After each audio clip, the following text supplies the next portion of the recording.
Mummy कस्तो लाग्दैछ तपाईलाई आज यस्तो महान कोटी होममा जान पाउँदा? ल मम्मीले भ्लगमा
सत्संग श्रवण गरिन्छ भने त्यसको पुण्य संसारमा पाइने कुनै पनि सुख संसारमा पाइने कुनै पनि चिजसँग त्यसको तुलना गर्न सकिँदैन।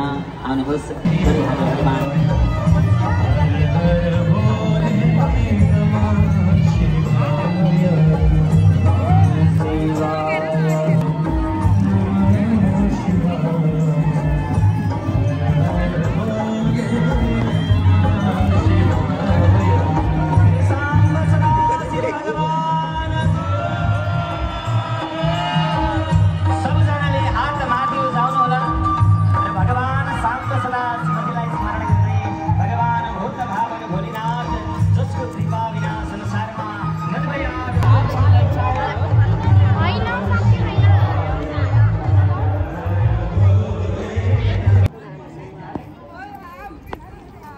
साह्रै गजब।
तलैसम्म जाने हामी।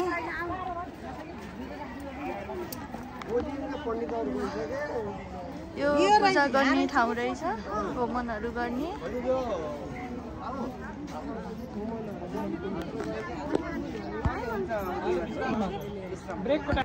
108वटा होमन कुण्ड छ अरे यहाँ है। हामी होमन कुण्डमा छौँ। कति धेरै छ, धेरै होमन कुण्ड घुम्दैछौँ। अहिले गुरुहरूको मध्याह्न गर्ने बेला भएछ। त्यही भएर होमन कुण्डमा गुरुहरू हुनुहुन्न। सुनसान छ त यहाँ त। चाड भाइहरू मात्रै जान्छ।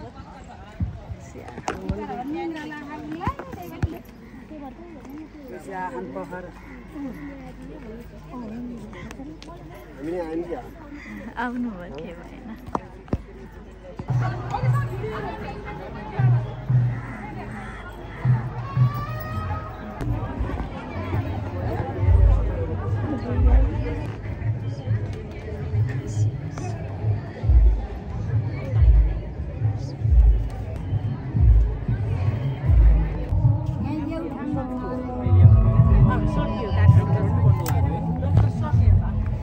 कतिको थकाइ लाग्छ तपाईँलाई? धेरै थकाइ लाग्यो, आनन्द भएछ। आनन्द भएछ। अरू केही भन्न छ? अब यता भजन भएतिर जान लाग्यो। भजन कतिको गाउनुहुन्छ कि सुन्ने मात्र हो तपाईँले? अलिअलि गाउँछु, सुन्दा नि सुन्छु, अलिअलि गाउँछु। ओहो नि ल।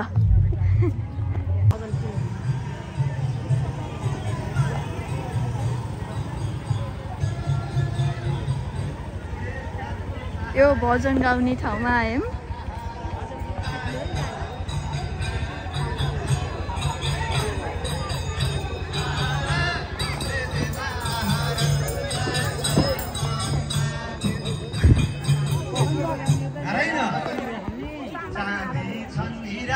एक बार बोलो माँ महेश्वर भगवान की, नेपाल देश की, गौ माता की। यो कार्यक्रम सञ्चालन गर्नुहुने बाल योगेश्वर विजय कृष्णमूर्ति महाराजज्यू की, सम्पूर्ण निर्णायक मण्डलज्यूहरू की।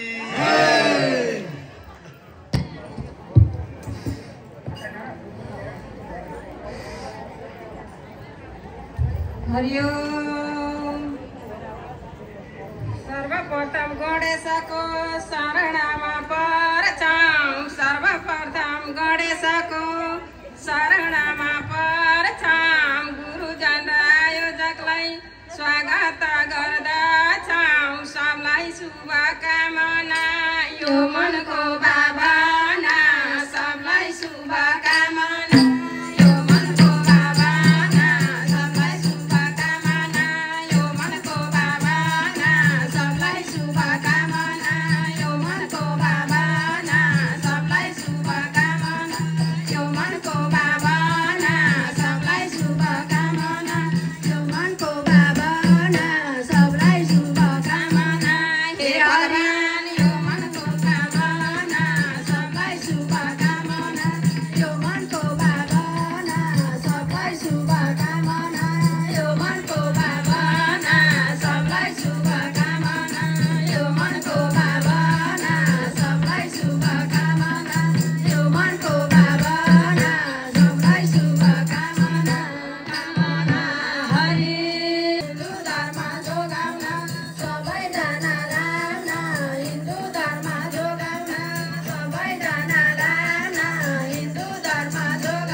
रामबाबु आयो आउनु भयो अस्लाम भयो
सज्जनहरू यस्तो यज्ञको मनोहर दृश्य कहाँ हामीले देख्न सकिन्थ्यो होला। यहाँ आएर हाम्रो तन मन धन अनि जीवन सबै पवित्र भइरहेको छ। यस्तो दिव्य मनोहर स्वर्ग जस्तो वैकुण्ठ जस्तो आनन्द हामीले लिइरहेका छौँ। यहाँ बसेर टाढा टाढाबाट आएर हामी बिहानदेखि साँझसम्म दिव्य कोटि होम महायज्ञमा भाग लिएर कथा श्रवण गरेर भजन कीर्तनमा नाचेर झुमेर गाएर आफ्नो तन मात्रै होइन तन मन वाणी इन्द्रिय जीवन धन इत्यादिलाई पवित्र गरिरहेका छौँ। किनकि सुगाहरू खरायोहरू हरिणहरू भगवानलाई हेर्नलाई उफ्रिँदै आए अनि उफ्रिँदै आएपछि भगवानको दिव्य छटा छविको दर्शन हेरेर नृत्य गर्न लागे। महाराज के गर्न लागे नृत्य गर्न लागे, नाच्न लागे। महाराज के भन्छन्? श्याम सुन्दर भगवान गर्छौं पुकार, श्याम सुन्दर भगवान गर्छौं पुकार, श्याम सुन्दर भगवान गर्छौं पुकार, श्याम सुन्दर भगवान गर्छौं पुकार। दर्शन देऊ हामीलाई ढिला नगर, श्याम सुन्दर भगवान गर्छौं पुकार, दर्शन देऊ हामीलाई ढिला नगर।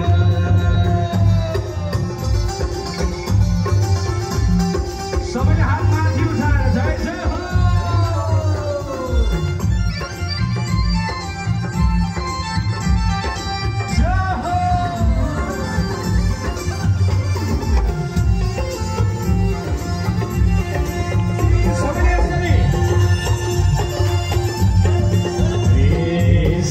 सुन्दर भगवान गर्छौं पुकार, दर्शन देऊ हामीलाई ढिला नगर, श्याम सुन्दर भगवान गर्छौं पुकार, दर्शन देऊ हामीलाई ढिला नगर।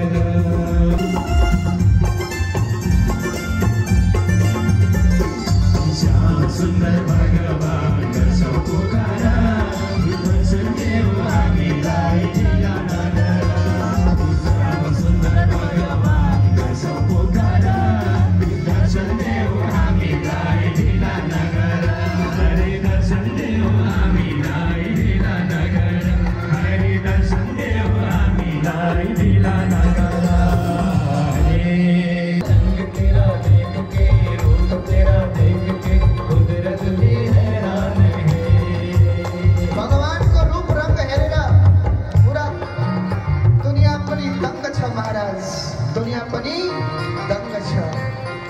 एकचोटि दुईटा हात उठाएर भन्नु त राधे राधे।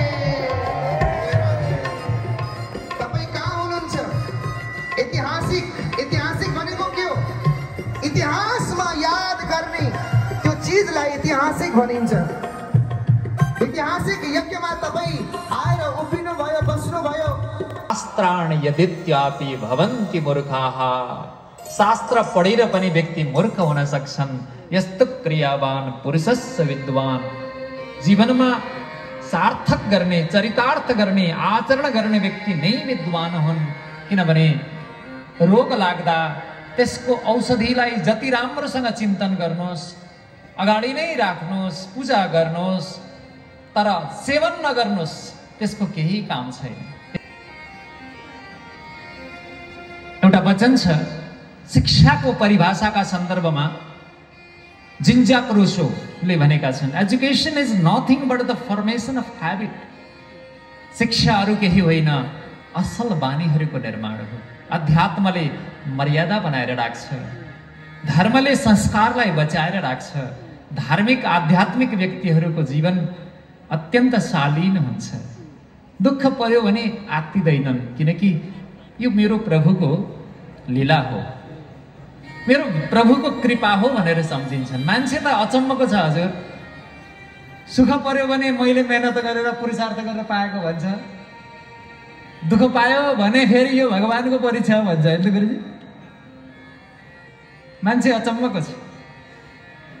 दुःख पायो भने भगवानको परीक्षा हो भन्छ, सुख पायो भने मैले राम्रा कर्म गरेका थिएँ, मेरो मेहनतको फल हो, मेरो पुरुषार्थको फल हो भन्छ। त्यति छिटो भगवानलाई धन्यवाद दिइहाल्दैन मान्छेले। जब चेतनाको विकास हुँदै जान्छ, आदौ श्रद्धा ततः साधु सङ्गोथ भजन क्रिया ततो नर्थ निवृत्ति स्यात् ततो निष्ठा रुचिस्तत।